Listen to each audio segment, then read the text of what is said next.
ما باید شکرانه نعمت اسلام رو به جا بیاریم.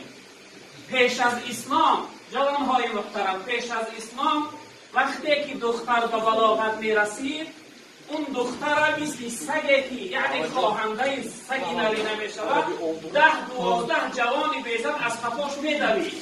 این 10-12 نفر به اون دختر هم خوابگی میکرد. اون دختر حامله دار میشید. وقتی تولد کردنش هر یک قبیله میگه چهره شناس داشتن، میرفتن چهره شناس می آوردن. وقتی این دختر کودک تولد میکرد، این چهره شناس میگه کودک را نگاه میکرد و این دختر را میپرسید، میگو با تو کیها نزدیکی کردن؟ این دختر نام اون جوانها را میگیرید. اون جوانها را می آوردن قطار میکردن. چهره شناس میگه کودک را نگاه میکرد و چهره اون جوانها را نگاه میکرد. این کودک با کدام چیزی یا فرمانندی میکرد، بگتن کودکی تا زنزنی تا باید قبولش میکرد. طرزی نکاح شو چنین بود. الحمدلله رب العالمین که اسلام پاک آمد، این حیات حیوانی را از جامعه بود.